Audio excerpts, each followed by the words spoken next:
hoje eu quero falar a respeito de discipulado, tá? A respeito do princípio do discipulado, lá em Colossenses 1, 28 e 29.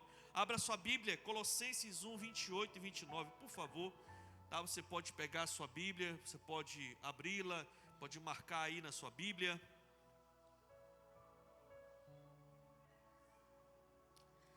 Colossenses 1, 28 e 29 diz assim: nós o proclamamos, advertindo e ensinando a cada um com toda a sabedoria, para que apresentemos todo homem perfeito em Cristo. Para isso eu me esforço, lutando conforme a sua força, que atua poderosamente em mim. Aleluia. Senhor, no nome de Jesus, nós oramos por esta mensagem. Queremos, Pai, dizer para o Senhor que estamos aqui com o coração abertos para aprender. Fale conosco. Queremos melhorar, meu Pai, como discípulos do Senhor. Nos ensinem como nós devemos seguir, meu Deus. No nome de Jesus, se você crê, diga amém. Hoje nós vamos iniciar uma série de mensagens no Tadel sobre mitos do discipulado, mitos sobre o discipulado. Aquilo que muitas vezes as pessoas acham que tem fundamento e não tem. Para a gente poder clarear um pouco sobre isso. Esse versículo, o apóstolo Paulo está falando para a igreja de Colossos, né? E ele fala aí sobre discipulado, irmãos. Nesse momento, Paulo está falando sobre o princípio do discipulado. Paulo afirma aqui nesse versículo que o esforço dele, ele se esforça para ensinar cada um daqueles membros. Ele se esforça para ensinar cada um daqueles membros com toda a sabedoria que Deus lhe dá. Então ele se esforça, é um esforço, é um trabalho, é um empenho que ele tem de receber de Deus os ensinamentos de Jesus e ensinar cada um daqueles membros aqueles ensinamentos de Jesus, para que no final ele possa apresentar diante de Deus todo homem, ou seja, todos aqueles membros perfeitos em Cristo. O que significa essa expressão perfeitos em Cristo, pastor? Irmãos, essa perfeição que ele está falando aí, para que eu apresente todo homem perfeito em Cristo, essa perfeição que ele está falando, se remete, queridos, ao fato de que cada pessoa precisa saber perfeitamente os princípios elementares da fé cristã. Os princípios elementares da fé cristã. A base, o fundamento, para que todos aqueles membros possam ter um entendimento do plano de salvação, de que Jesus desceu do seu trono, se fez carne e habitou entre nós, morreu na cruz do Calvário para que a gente pudesse ter vida, senão a gente ia ser condenado ao inferno, para ele pagar uma dívida espiritual. Todo discípulo de Cristo precisa ter isso chapado na sua cabeça. Amém, meus irmãos? Porque isso é a base da fé cristã, né? A base da fé cristã é nós entendermos que a partir desse sacrifício nós temos um propósito no reino. Qual é o meu propósito? Por que Jesus me chamou? Né? Por que Jesus me escolheu no meio da minha parentela? Por que Jesus me escolheu primeiro? Então isso tem a ver com propósito. Para que o Senhor me chamou? Porque eu sou melhor? Porque eu sou maior? Você sabe que não. Então Deus lhe chamou porque Ele tem um propósito para você. E o propósito tem tudo a ver com o caráter de Cristo. Paulo se esforçava para receber de Deus os ensinamentos de Cristo e passar para cada membro os princípios do caráter de Cristo para as pessoas. De como que Cristo quer que a gente viva. Então isso, irmãos, precisa estar dentro de nós. Os princípios elementares, por exemplo, o serviço do corpo de Cristo. Nós precisamos, se nós somos de Deus, se nós somos crentes, somos discípulos, nós temos que servir no corpo, né? Temos que colaborar, temos que fazer a nossa parte no corpo. Então isso, irmãos, deve estar muito fincado dentro de nós. E como é que essas coisas entram dentro de nós? Através do discipulado. O discipulado é repasse de informações. E existem muitos tipos de discipulado, né? O que eu estou fazendo aqui agora é um tipo de discipulado. O discipulado que nós trabalhamos, né, no contexto da célula, é o discipulado 1 a 1. Mas existem vários tipos de ensino, de ensinamento que a gente trabalha dentro da igreja. E nós temos que entender isso, sabe, irmãos? Então o discipulado na prática, ele tem a ver com isso. É fazer do nosso discípulo, um discípulo de Cristo. Amém, querido? O discípulo não é seu, não é propriedade sua. A nossa função é fazer do nosso discípulo um discípulo de Cristo. Amém? Amém, irmãos? E nós temos que tomar muito cuidado com isso. E nesse ponto aí, é nesse ponto de fazer das pessoas nosso discípulo ou discípulo de Cristo, é que aparecem algumas situações que não bate direito dentro do processo do discipulado. Aparecem algumas situações, no mínimo, inusitadas a respeito desse princípio tão poderoso. Algumas pessoas se perguntam assim: quando apresentam alguém para ela para ser discipulador dela? Alguns às vezes pensam assim, por exemplo: como é que essa pessoa pode me discipular se ela é mais nova do que eu? Tão novinha, tão mais nova, eu sou tão mais velho, tão mais vivido, tenho tanto mais experiência, né? Então eu preciso de uma pessoa que tenha as experiências que eu já vivi na vida para poder vir falar comigo. Eu preciso de uma pessoa que realmente seja mais, né, esteja pelo menos ali na minha mesma faixa etária para poder entender o meu mundo, o meu universo, né? Outros dizem assim: como é que essa pessoa pode me discipular se ela não tem filhos e eu tenho filho? O que essa pessoa vai me ensinar sobre a experiência de ser pai, de ser mãe, se ele não é? Então ele não tem o que me ensinar nessa área. Como é que essa pessoa pode me discipular, né? Como é que essa pessoa pode me discipular se ela ainda é solteira? E eu já sou casado, já sou casada. A pessoa é solteira, ele não tem experiência de uma pessoa casada. Então não tem, né, o que acrescentar na minha vida nessa área, né? Eu preciso de uma pessoa casada, né? Como é que a pessoa pode me discipular se ela não tem o nível de estudos que eu tenho?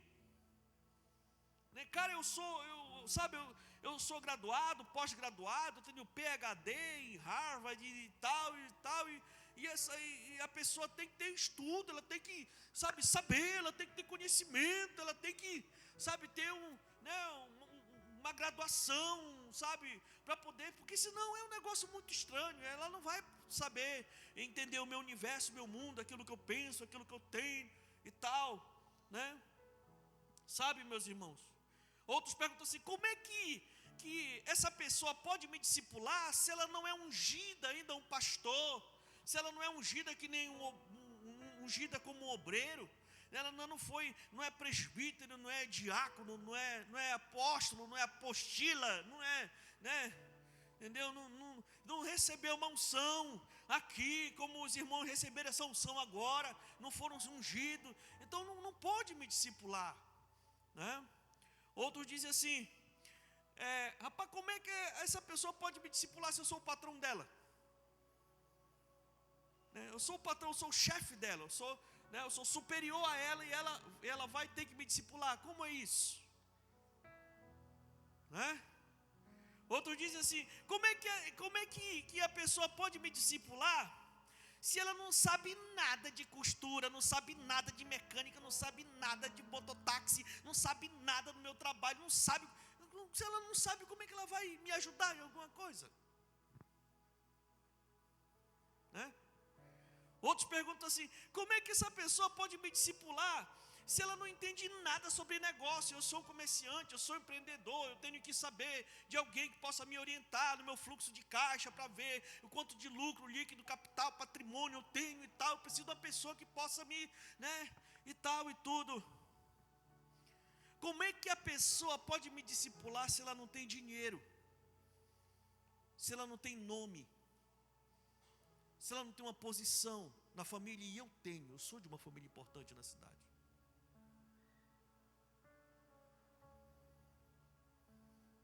Tudo isso eu estou falando porque é uma das coisas que eu mais ouço por aí. Nessas mais de 2 décadas cuidando de gente. E as pessoas se perguntam muito.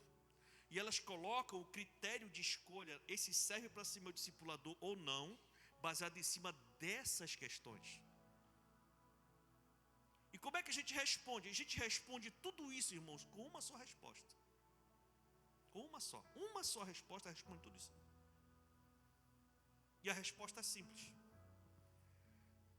Você sabe por quê? É porque na prática, o discipulado não tem a ver com essas coisas. O discipulado não tem a ver com isso. O discipulado bíblico não tem a ver com isso. O discipulado da Bíblia não tem a ver com isso. E eu vou já lhe explicar por quê. É, pastor? É. Você sabe por quê, irmãos? Porque toda essa idade, estudo, posição, filhos, profissão, status, nome, dinheiro, tudo isso, irmãos, são coisas terrenas. São coisas desta terra. E Jesus veio de lá do céu para cá para a terra, para ensinar para as pessoas da terra as coisas do céu. Do céu. O discipulado ele vem para ensinar para nós verdades espirituais, verdades do reino de Deus. Se o seu discipulador só está ensinando para você como é que você deve fazer aqui nessa terra, como é que você deve agir, como é que você deve andar, que roupa você tem que usar, que negócio você tem que fazer, que tipo de carro você vai ter que fazer, que tipo de moto, que tipo de carro, que tipo disso, que tipo daquilo, cuidado. Que de repente ele não está lhe ensinando como se preparar para se encontrar com o Senhor. Essas coisas são coisas terrenas. E tudo isso vai ficar aqui. O discipulado vem prioritariamente para nos ensinar verdades espirituais do reino de Deus.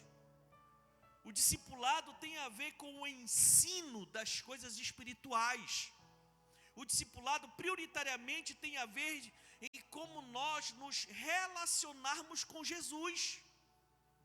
O discipulador precisa ensinar o discípulo em como o discípulo tem uma vida espiritual de qualidade. O discipulador tem que ensinar para o discípulo em como ele aprender a desenvolver uma rotina de busca e conhecimento de Deus e das coisas de Deus. O discipulado tem a ver em como o discipulador orientar o discípulo em como ler a Bíblia e procurar ler da forma certa. O discipulado tem a ver em como o discipulador ensinar o discípulo em como andar em santidade, em pureza. O discipulado tem a ver em como que funcionam as verdades espirituais do reino de Deus. O discipulado tem a ver do discipulador ensinar o discípulo a aprender a esperar em Deus, a aprender a confiar em Deus, a aprender a receber de Deus a direção. Quando o discipulador falar assim para você, faça isso, não faça isso, feche esse negócio, não feche, compre, não compre, cuidado. Porque de repente, ele está mandando fazer aquilo que aos olhos dele é o melhor para você.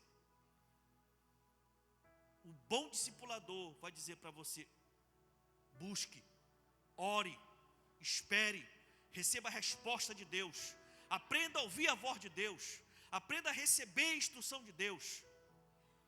embora que o discipulador tenha a resposta e saiba, mas ele vai dizer para o discípulo dele: vá orar. Discípulos meus ficam chateados comigo, que eles chegam lá: está aqui, pastor, e aí? E aí? Eu faço ou não faço? O que tu acha? Da tua cabeça, o que? Não, o que o Senhor falar, eu digo: não vem jogar para mim, não. Não vem, não. Eu não sou Deus, não, mano. O que tu acha? Vai buscar? Então vai buscar, mano. Vai orar, que eu também vou orar. E Deus vai falar. Deu para entender, queridos? Então a gente precisa começar a entender e alinhar o discipulado do jeito que é para ser. Aí, meus irmãos, quando nós aprendemos os princípios espirituais, como consequência natural, nós aprendemos como caminhar nessas áreas: casamento, criação de filho, profissão e tal. Aí sim, essas coisas vão começar a entrar no trilho. Por quê? Porque a gente está indo buscar na fonte. Quando a gente aprende a se relacionar com Jesus, aprende a estabelecer um princípio mesmo de relacionamento com Deus, Deus começa a falar com a gente. Quando a gente aprende a ler a Bíblia fala com a gente vai tomando decisão. Você está me entendendo, meu irmão? Então não tem muito a ver com habilidades humanas, tem a ver com o princípio da palavra. Então nós precisamos, queridos, entender isso, meus irmãos, por favor. Por exemplo aqui, se uma pessoa casada, que tem um cônjuge descrente, aquela pessoa que é casada e tem um cônjuge que ainda não é crente, essa pessoa pode ser discipulada por uma pessoa solteira. O solteiro vai ensinar ao casado os princípios espirituais contidos na palavra de Deus para o seu discípulo. E aí? Tá.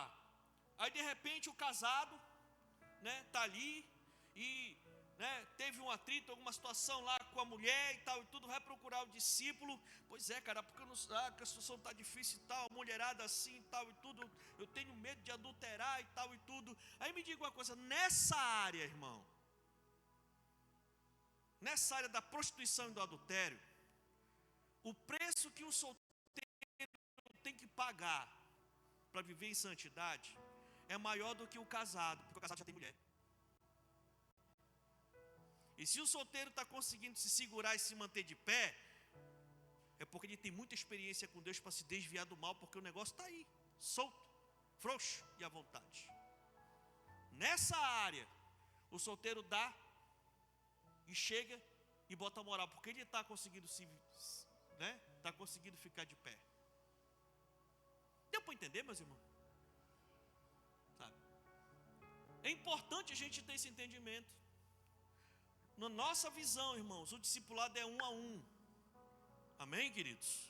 É 1 a 1, A gente não fala assim, casal discipula casal, mas o discipulado é 1 a 1. Tá? Então escute, Então, essa questão da idade, eu já discipulei várias pessoas e discipulo várias pessoas que são mais experientes do que eu. Eu lembrei do irmão Calilo, eu ganhei o irmão Calilo para Jesus, ele tinha 74 anos, eu ainda estava na casa dos 20 na época. E um dia ele me abraçou chorando, ele disse: irmão Átila, o senhor é um pai para mim. Isso é muito forte, meu irmão. Você está me entendendo? Eu lembrei do irmão Tomás. O irmão Tomás era um peruano que eu ganhei para Jesus lá em Santarém, O irmão Thomas, sabe? O cara peruano, falava um português muito arrastado. 58 anos na época. Eu estava começando na casa dos 20. Ganhei ele para Jesus, cuidei dele. Até hoje ele está na atmosfera lá em Santarém. Quando ele está lá com a plaquinha que eu chego por perto, ele pula assim. Aí ele chega comigo: irmão Átila, e me abraça. Sabe, irmãos? Vamos amadurecer mais a mente, amém, queridos? Né? Eu lembro que quando eu comecei a discipular em Santarém, eu ainda não tinha filhos, e me deram um casal que tinham 4 filhos. 4 filhos, tudo escadinha. E um no colo, e com certeza outro no pensamento já. E aí a gente teve que entrar pesado para trabalhar com eles, cara, o princípio do planejamento familiar. O pessoal passava fome, tinha dias que dava 4 horas da tarde e eles não tinham tomado café. Vivendo na miséria, com 4 filhos. E diziam que não, porque onde dá para um, dá para 2. Eu digo, o problema é que não está dando nem para um, meu irmão. É assim, meus queridos. Sabe? Né? Eu lembro, irmãos, que eu com a minha esposa, nós éramos juntos, nós vivíamos amaziados. E na nossa célula chegou um casal casado para discipular.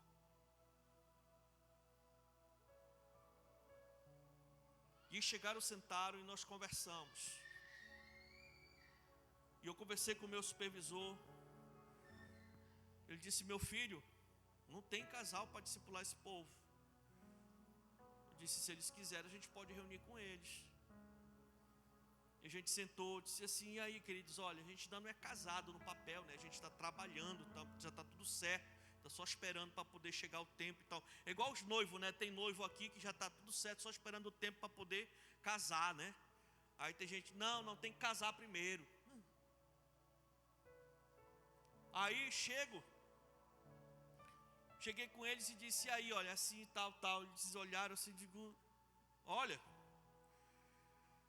a gente olha para a vida de vocês estão só juntos e vocês se dão bem, a gente é casado há tanto tempo, a nossa vida é um inferno, é melhor vocês discipularem a gente.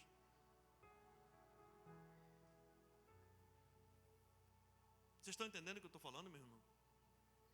Sabe, isso é sério e forte, entendeu? Né? Eu lembro bem, essa questão de estudos, eu tinha me formado, estava fazendo pós-graduação, aí eu voltei de Santarém para Alenquer e fui ser discipulado pelo pastor Marcelo. Cheguei lá, me deparei com o meu pastor. Na época o meu pastor, hoje ele é graduado, né? Mas na época ele não tinha o ensino médio completo. Meu pastor. E olha onde eu estou. Você está entendendo o que eu estou falando, queridos? A gente tem que tomar cuidado com essas questões, sabe? Eu lembro bem, né, que quando o pastor Marcelo foi para Oriximiná, ele levantou o genro dele, o pastor Haroldo, para assumir a igreja em Alenquer. E o pastor Haroldo, eu participei do processo de conversão e consolidação dele. Eu vi ele nascer na fé. Quando ele nasceu na fé, eu já era pastor de jovens da igreja. Já era líder, membro do presbitério de governo. E o pastor Haroldo, durante 4 meses, me discipulou, eu e minha esposa. Quando eu chegava na casa dele para discipular, que eu entrava, que eu olhava para Marcela, filha do pastor Marcelo, ela sentava, ela olhava assim e dizia assim, misericórdia. O que a gente vai falar para vocês? Eu disse, aquilo que a gente precisa ouvir. E depois eu vim para cá. Sabe, meus irmãos? E a gente só continua se amando, se respeitando a cada dia mais. É um cuidando do outro, é um vigiando o outro, é um intercedendo pelo outro, é um confiando no outro. Sabe, queridos? Né? Irmãos, essa questão do patrão e do empregado, queridos, quantos empregados já não ganharam seus patrões para Jesus? Quantos empregados já não ganharam e estão cuidando até hoje dos seus patrões para Jesus? É muita gente, meus irmãos. Sabe, queridos, né?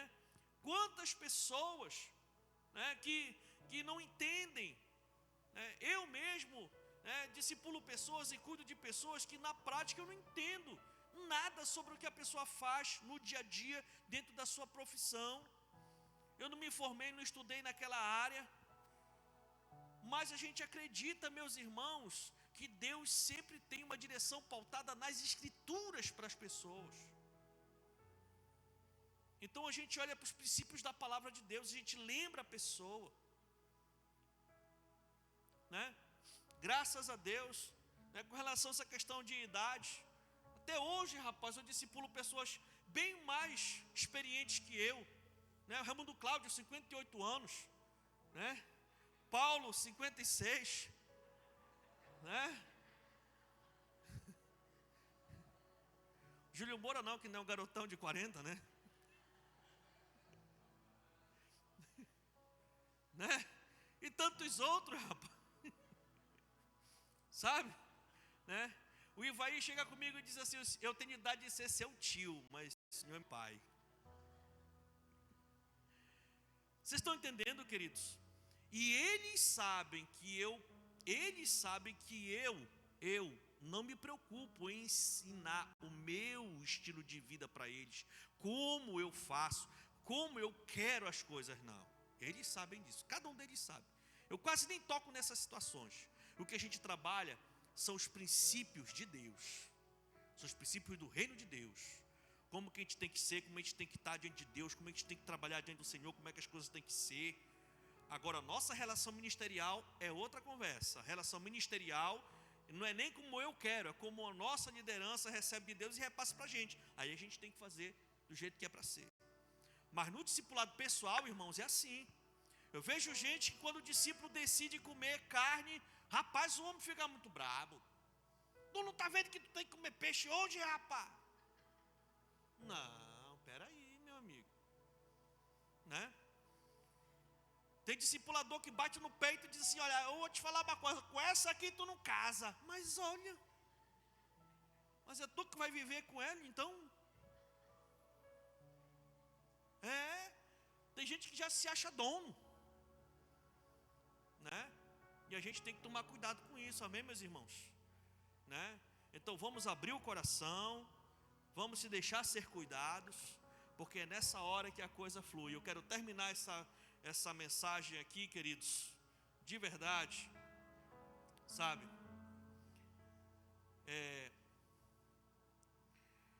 Falando dessa passagem lá de 1 Coríntios 1, 26 a 28, que diz assim, 1 Coríntios 1, 26 a 28 diz assim: irmãos, essa palavra é para quem, irmãos? Os irmãos, né? Irmãos, pensem no que vocês eram quando foram chamados. Poucos eram sábios segundo os padrões humanos, poucos eram poderosos, poucos eram de nobre nascimento, mas Deus escolheu que para o mundo é loucura, para envergonhar os sábios, e escolheu que para o mundo é fraqueza, para envergonhar o que é forte. Ele escolheu o que para o mundo é insignificante, desprezado, e o que nada é, para reduzir a nada o que é. Discipulado não tem a ver com comparações aos padrões e parâmetros humanos. É claro que às vezes ajuda um pouco uma formação técnica, um conhecimento de uma área, isso ajuda, é verdade, mas isso não é discipulado. Discipulado é você ensinar o seu discípulo a aprender a ser um discípulo de Jesus, a pensar como Jesus pensa, a andar como Jesus anda e a viver como Jesus vive. E independe de idade, independe de posição, independe de qualquer coisa. Se a pessoa está lhe ensinando a ser um seguidor de Cristo, está dizendo para você que você tem que ler mais, tem que orar a Bíblia, sabe, tem que vigiar, tem que orar, tem que jejuar, tem que andar em santidade, tem que fazer. Irmãos, é um bom discipulador. É um bom discipulador. Porque a gente encaixando isso, as outras coisas a gente começa a aprender. Vai aprendendo como melhorar o casamento, como melhorar a criação dos filhos, como melhorar as finanças, como melhorar a profissão, como aprender. As coisas vão se encaixando. Então, aprenda como as coisas funcionam. Amém ou não amém? E se de repente você está assim meio de quina por conta do seu discipulador, eu quero lhe dizer, Deus não erra. Se você está com esse seu discipulador aí, é porque nessa fase, nesse momento da sua história, você precisa dele. Você precisa dela. Então, trate de aprender. Amém ou não amém? Fique de pé no nome de Jesus.